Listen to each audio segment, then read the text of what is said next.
ಶಬ್ದ ಗಮನಿಸ್ರಿ. ನರ ಮನುಷ್ಯ ಬೇರೆ, ಹರ ಮನುಷ್ಯ ಬೇರೆ.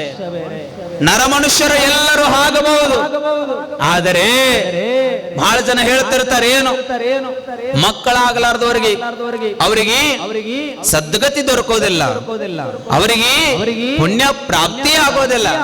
ಸ್ವಾಮಿ, ಮಕ್ಕಳಾಗಲಾರ್ದವರಿಗೆ ಪ್ರಾಪ್ತಿ ಆಗೋದಲ್ಲ, ಮಕ್ಕಳಾಗಲಾರ್ದವರಿಗೆ ಮುಕ್ತಿ ದೊರೆಯೋದಲ್ಲ. ಯಾರಿಗೆ ಮುಕ್ತಿ ದೊರೆಯೋದಿಲ್ಲ ಅಂದ್ರ ತಾಯಿಯ ಗರ್ಭದಲ್ಲಿ ಮಕ್ಕಳು ಜನಿಸಲಿಲ್ಲ ಅಂದ್ರ ಅಲ್ಲ, ಎಂತ ಸದ್ಗುರುವಿನ ಮಕ್ಕಳು ನಾವಾಗ್ಲಿಲ್ಲ ಅಂದ್ರೆ ಪುಣ್ಯ ದೊರೆಯೋದಿಲ್ಲ. ಎಂತಹ ಗುರುಗಳವರ ಮಕ್ಕಳಾಗಬೇಕು ನಾವೆಲ್ಲ, ಸದ್ಗುರುವಿನ ಮಕ್ಕಳಾಗಬೇಕು ಅಂದಾಗ ಮಾತ್ರ ಈ ಬದುಕು ನಡೀತದೆ. ಅಲ್ಲಮ್ಮ, ಸಿದ್ಧರಾಮನನ್ನ ಪ್ರಶ್ನೆ ಮಾಡಿದ. ಸಿದ್ಧರಾಮ ಮೂರನೇ ಕಣ್ಣ ತೆಗೆದ. ಅಲ್ಲವನನ್ನ ಸುಟ್ಟು ಬೂದಿಯನ್ನಾಗಿ ಮಾಡಿಬಿಡಬೇಕು ಅಂದ. ಅಲ್ಲಮ ಅಂದ್ರೆ ಸಾಮಾನ್ಯ ಏನೋ, ಬಯಲೊಳಗಡೆ ಬಯಲಾದ ಮಹಾಯೋಗಿ ಅಲ್ಲಮ, ಮಾಯೆಯನ್ನೇ ಗೆದ್ದು ನಿಂತ ಮಹಾ ಅಲ್ಲಮ. ನಾವೆಲ್ಲರೂ ಹೇಳ್ತೇವೆ ಮಹಾತ್ಮರಾಗೋದಂದ್ರೆ ಸುಮ್ಮನೆ ಅಲ್ಲ. ನೋಡ್ರಿ, ಎಲ್ಲೋ ಬಹಳ ದೂರದ ಕಥೆಯನ್ನ ನಾ ಹೇಳಕ್ ಹೋಗೋದಿಲ್ಲ, ಹೇಳುತ್ತೇನೆ. ಪುನಃ ಪುನಃ ನೆನಪಿಸ್ಕೊಳ್ಬೇಕು. ಅವರನ್ನ ಎಷ್ಟು ಬಾರಿ ಸ್ಮರಿಸಿದರೋ ಕಡಿಮೆ, ಎಷ್ಟು ಬಾರಿ ನೆನೆಸಿದರೋ ಕಡಿಮೆ. ಚನ್ನವೀರ ಶಿವಯೋಗಿಗಳವರು ಈ ಪುಣ್ಯ ಭೂಮಿಗೆ ಜನ್ಮವನ್ನೆತ್ತಿ ಬರಬೇಕು ಅಂತಂದ್ರೆ ಅವರ ತಾಯಿ ಎಷ್ಟು ಕಷ್ಟಪಟ್ಟಿರ್ಬೇಕು. ಸುಮ್ನೆ ವಿಚಾರ ಮಾಡ್ರಿ, ನೀವೆಲ್ಲ ಸುಮ್ನೆ ವಿಚಾರ ಮಾಡ್ರಿ. ಒಬ್ಬ ತಾಯಿ ಒಂದು ಮಗುವಿಗೆ ಜನ್ಮ ಕೊಡಬೇಕಂದ್ರೆ ಮರುಜನ್ಮ ಅಂತ ಹೇಳ್ತಾರೆ. ಆ ತಾಯಿಗೆ ಅದು ಎರಡನೇ ಜನ್ಮ. ಸಾಯುತ್ತ ತಾಯಿ ಬದುಕಿದಳು, ಮಗುವಿಗೆ ಜನ್ಮವನ್ನ ಕೊಟ್ಟು. 9 ತಿಂಗಳ 9 ದಿನ 9 ತಾಸು 9 ಸೆಕೆಂಡ್ ಅಷ್ಟು ಕೂಸು ಒಳಗಿತ್ತು ಅಂತಂದ್ರ ಎಷ್ಟು ತ್ರಾಸ ನಾವು ಪಡತೇವೆ ಅಂದ್ರ ಸಾಯ್ತಾ ಬದುಕಿದ್ರು ಅಂತ ನಾವೆಲ್ಲರೂ ಹೇಳ್ತೇವೆ. ಚನ್ನವೀರಪ್ಪನ ತಾಯಿ 27 ತಿಂಗಳ ಪುಣ್ಯ ಪುರುಷನನ್ನ ಹೊಟ್ಟೆಯಾಗಿ ಇಟ್ಟುಕೊಂಡಿದ್ದಲ್ಲ. 27 ತಿಂಗಳ.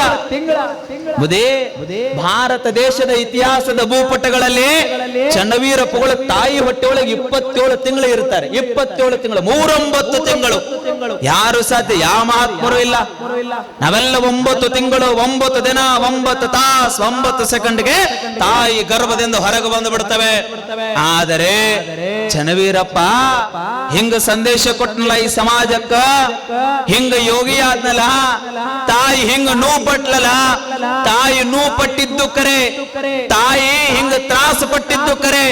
ಆದ್ರ ಚನ್ನವೀರಪ್ಪ ತಾಯಿ ಒಳಗೆ ಹಿಂಗ ಹುಟ್ಟಿದ್ನಲ್ಲ, ತಾಯಿಗೆ ತ್ರಾಸ ಕೊಟ್ಟೀನಿ ಕರೆ, ತಾಯಿಗೆ ನೋವು ಕೊಟ್ಟೀನಿ ಕರೆ. ಈ ಸಮಾಜದೊಳಗಿರ್ತಕ್ಕಂಥ ತಾಯಿ ಅಂದ್ರೆ ದೇವರಾಗಿ ಮೆರೆಬೇಕು ಅಂತ ತಿಳ್ಕೊಂತೇಳಿ ತಾಯಿಯನ್ನೇ ಅಂಗೈಯೊಳಗಿಟ್ಟುಕೊಂಡು ಪೂಜೆ ಮಾಡಿದ ಪುಣ್ಯ ಪುರುಷ. ಅಂಗೈಯೊಳಗ ಸಾಮಾನ್ಯ ಜಪ ತಪ ಶಿವಯೋಗದ ಶಿಖರವನ್ನು ಮುಟ್ಟಿದ್ರು ಅವರೆಲ್ಲ. ಹಾನಗಲ್ ಕುಮಾರ ಶಿವಗಳು ಅವರಂತ ಪುಣ್ಯ ಪುರುಷರು, ಅವರೆಲ್ಲ ಮಹಾತ್ಮರು. ಅವ್ರ ಬಗ್ಗೆ ಚಿಂತನೆ ಮಾಡಬೇಕಂದ್ರು ಸಹಿತ, ಅವರ ನಾಮಸ್ಮರಣೆಯನ್ನ ಜಪ ಮಾಡಬೇಕಂದ್ರು ಸಹಿತ ಕುಮಾರೇಶ, ಬಸವಣ್ಣ, ಅಲ್ಲಮ, ಚನ್ನವೀರ ಅನ್ನೋದಕ್ಕೂ ಸಹಿತ ನಮ್ಮೆಲ್ಲರ ಪೂರ್ವಜನ್ಮ ಪುಣ್ಯ ಬೇಕಾಗ್ತದೆ. ಅಂದಾಗ ಮಾತ್ರ ಮಹಾತ್ಮರನ್ನ ನೆನೆಯೋದಕ್ಕೆ ಸಾಧ್ಯ. ಇಲ್ಲದೇ ಇದ್ರೆ ಸಾಧ್ಯ ಇಲ್ಲ. ಅಂತ ಪುಣ್ಯ ಪುರುಷನ ಅಂಗಳದಲ್ಲಿ ನಾವೆಲ್ಲರೂ ಮಂಗಳದ ಸೂತ್ರವನ್ನ ಕೇಳುತ್ತಾ ಇದ್ದೇವೆ. ಅಲ್ಲಮರು ಶಿವಯೋಗಿ ಸಿದ್ದರಾಮರನ್ನು ಪ್ರಶ್ನೆ ಮಾಡ್ತಾರ. ಕರ್ಮಯೋಗಿ ಆಗಿರುವ ಸಿದ್ದರಾಮನನ್ನ ಶಿವಯೋಗಿಯನ್ನಾಗಿ ಮಾಡಬೇಕು ಅಂತಾರ. ನಡಿ ನನ್ನೊಂದಿಗೆ ಕಲ್ಯಾಣಕ್ಕ ಅಂದ್ರು. ಕೆರೆಯನ್ನ ಕಟ್ತಾರ, ಬಹಳ ಜನ ಬಾವಿಯನ್ನ ಕಟ್ತಾರ. ಓ ಸಿದ್ದರಾಮ, ಕೆರೆ ಕಟ್ಟೋದ ಅವಶ್ಯಕತೆ ಇಲ್ಲ, ಬಾವಿ ಕಟ್ಟೋದ ಅವಶ್ಯಕತೆ ಇಲ್ಲ, ನಡಿ ನನ್ನ ಜೊತೆಗೆ ಕಲ್ಯಾಣಕ್ಕ ಅಂದ್ರು ಅಲ್ಲಮ ಪ್ರಭುಗಳು. ಎಂತ ಶಿವಯೋಗದ ಮೇರು ಶಿಖರವನ್ನ ಪರ್ವತವನ್ನ ಮುಟ್ಟಿದ ಸಿದ್ದರಾಮ 12 ವರ್ಷದ ಅವಧಿಯೊಳಗಡೆ 12 ವರ್ಷದ ಬಾಲಕನಾಗಿದ್ದಾಗಲೇ ಸಾಕ್ಷಾತ್ ಶಿವನಿಂದ ವರ ಪಡೆದುಕೊಂಡು ಬಂದ ಸಿದ್ದರಾಮ ಅಲ್ಲಮರಿಗೆ ಶರಣಾಗಿ ಹೇಳಿದ, ನನ್ನ ಅಹಂಕಾರವನ್ನೆಲ್ಲ ನಿಮ್ಮ ಪಾದದಡಿಗೆ ಇಡುವೆ, ನಾನು ನಿಮ್ಮ ಜೊತೆಗೆ ಬಸವಣ್ಣನ ದರ್ಶನಕ್ಕೆ ಕಲ್ಯಾಣಕ್ಕೆ ಬರುವೆ ಅಂದ. ನಡಿ ಕಲ್ಯಾಣಕ್ಕೆ ಬರ್ತೀನಿಯಪ್ಪ ನಿನ್ನ ಜೊತೆಗೆ ಅಂದ ಸಿದ್ದರಾಮ. ಅಲ್ಲಮರಿಗೆ ಬಹಳ ಆನಂದ, ಬಹಳ ಖುಷಿ. ನಡಿ ಹೋಗೋಣ. ಹೊರಟ್ರು ಸಣ್ಣಲಾಪುರದಿಂದ ಇದೇ ಮಾರ್ಗವಾಗಿ ಕಲ್ಯಾಣಕ್ಕೆ ಹೊರಟ್ರು. ಕರ್ಮಯೋಗಿ ಸಿದ್ದರಾಮ ಮತ್ತು ಮಹಾಯೋಗಿ ಅಲ್ಲಮ ಹೊರಟ್ರು. ಧಾವಿಸಿ ದಾಪುಗಾಲನ್ನ ಹಾಕಿ ಬಸವಣ್ಣನ ನೋಡುವ ಹಂಬಲ, ಬಸವಣ್ಣನ ನೋಡುವ ಉಕ್ಕುವ ತವಕ, ಕಲ್ಯಾಣದೊಳಗೆ ಬಸವಣ್ಣನನ್ನು ನೋಡಬೇಕು, ಶಿವಶರಣರನ್ನು ನೋಡಬೇಕು ಅನ್ನುವಂತ ಹಂಬಲದಿಂದ ಧಾವಿಸಿ ಹೆಜ್ಜೆಯನ್ನ ಹಾಕಿ ಹೊರಟು ಕಲ್ಯಾಣಕ್ಕ. ಕಲ್ಯಾಣ ಸಮೀಪ ಬರುವುದಷ್ಟೇ ತಡ, ಅಲ್ಲಮರು ಕಲ್ಯಾಣದ ಪರಿಚಯವನ್ನ ಸಿದ್ದರಾಮನಿಗೆ ಹೇಳಾಕತ್ರು. ಸಿದ್ದರಾಮ ನೋಡು, ಅಲ್ಲೇನು ಚುಮು ಬೆಳಕಿನಾಗ ಪಕ್ಷಿಗಳೇನು ಹಾರಾಡಕತ್ತಾವಲ್ಲ, ಅಲ್ಲೇನು ಓಂಕಾರದ ನಾದ ನಮಗೆ ಕಿವಿಗೆ ಕೇಳಾಕತ್ತದಲ್ಲ, ಅಲ್ಲೆಲ್ಲರೂ ಪ್ರಾರ್ಥನೆಯ ಕೂಗು ನಮಗೇನ ಕೇಳಾಕತ್ತದಲ್ಲ ಸಿದ್ದರಾಮ ನೋಡು, ಅಲ್ಲಿ ದೂರದಲ್ಲಿ ಬಸವ ಕಲ್ಯಾಣ, ದೂರದಲ್ಲಿ ಬಸವ ಕಲ್ಯಾಣ ಅಂತ ಪರಿಚಯ ಮಾಡಾಕತ್ರು. ಚುಮು ಬೆಳಕಿನಲ್ಲಿ ಕಲ್ಯಾಣದ ಭಾವದ ಅಂಗಳದಲ್ಲಿ ಪೂಜೆಗಳ ನಾದ, ಪ್ರಾರ್ಥನೆಗಳ ಕೂಗು, ಎಲ್ಲರೂ ನಮ್ರ ಪೂರ್ವಕದ ವಿನಂತಿಯಿಂದ ಭಗವಂತನ ನಾಮಸ್ಮರಣೆಯನ್ನ ಮಾಡ್ತಾ ಇದ್ರು ಕಲ್ಯಾಣದೊಳಗೆ. ಅಲ್ಲಮ ಹೇಳುವ ಮಾತುಗಳನ್ನ ಕೇಳಿದ ಸಿದ್ದರಾಮ ಕೈಯನ್ನು ಮುಗಿದು ಮುಗ್ಧ ಬಾಲಕನಂತೆ ತನ್ನ ಮುಖವನ್ನ ಅಳ್ಳಾಡಿಸ್ತಾ ಬಸವಣ್ಣನ ಕುರಿತು, ಕಲ್ಯಾಣದ ಕುರಿತು ಕೇಳ್ತಾ ಕೇಳ್ತಾ ಕೇಳ್ತಾ ಕೇಳ್ತಾ ಕೇಳ್ತಾ ಹೊರಟೇ ಬಿಟ್ಟ. ಕಲ್ಯಾಣದ ಮಹಾಮನೆ ಅಂದ್ರೆ ಏನು ನೋಡ್ರಿ, ನಿಮ್ಮ ಮನೆಗೆ ಅಂತಾರೆ, ಏನಂತಾರೆ ನಿಮ್ಮ ಮನೆಗಳಿಗೆ? ಮನಿ ಅಂತಾರ. ಅಜೋರೆ ಅದಕ್ಕೆ ಯಾಕೆ ಮಹಾಮನೆ ಅಂದ್ರಿ? ನಮ್ಮ ಮನೆಗೆ ಯಾಕೆ ಮನೆ ಅಂತ ಕರೀತಾರೆ ಅಂದ್ರ, ಬಸವಣ್ಣ ಕಟ್ಟಿದ್ದು ಮನೆಯನ್ನಲ್ಲ, ಮಹಾಮನೆಯನ್ನ. ಮಹಾಮನೆಯನ್ನಂದ್ರೆ ಏನು? ಒಂದು ದಿನ ಸವದತ್ತಿ ತಾಲೂಕಿನೊಳಗಡೆ ಒಂದು ಹಳ್ಳಿ ಬರುತ್ತದೆ, ಗುರ್ಲು ಹೊಸೂರು.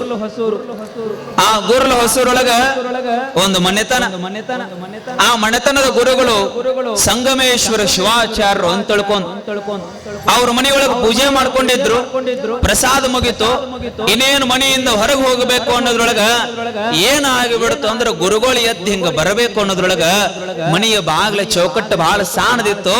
ಗುರುಗಳು ಹಣಿಗೆ ಪಟ್ಟನಂಗ ಬಡದು ಹಿಂದಿದ ಭಕ್ತರೆಲ್ಲ ಶಿವ ಎಂತ ತಪ್ಪಾಯ್ತು ನಮ್ಮ ಕಡೆಯಿಂದ, ಗುರುಗಳ ಹಣಿಗೆ ಪೆಟ್ಟು ಬಿದ್ದು ಬಿಡ್ತು ಅಂತ ತಿಳ್ಕೊಂತ ಹೇಳಿ, ಆಗ ಆ ಮನೆಯ ವ್ಯಕ್ತಿ ಒಂದು ಮಾತು ಹೇಳತ್ತಾನ, ಹಿರಿಯ ಯಪ್ಪ ಮನಿ ಬಹಳ ಸಾಣದರಿ, ಮನಿ ಚೌಕಟ್ಟು ಬಹಳ ಸಾಣದರಿ ಯಪ್ಪ, ನಮ್ಮ ಕಡೆಯಿಂದ ತಪ್ಪಾಗಿದ್ರಿ ಕ್ಷಮಾ ಮಾಡ್ರಿ ಅಂತ ಗುರುಗಳಿಗೆ ಕೇಳಬೇಕಾದ್ರ ಗುರುಗಳು ಹಿಂಗ ಆಶೀರ್ವಾದ ಮಾಡಿದ್ರಲ್ಲ, ನೋಡಪ್ಪ ಇದು ಮನೆ ಅಷ್ಟೇ ಅಲ್ಲ, ಇದು ಮುಂದೊಂದು ದಿನ ಮಹಾಮನೆ ಆಗುತ್ತದೆ, ನೀನು ಚಿಂತೆ ಮಾಡಕ್ ಹೋಗ್ಬೇಡಪ್ಪ.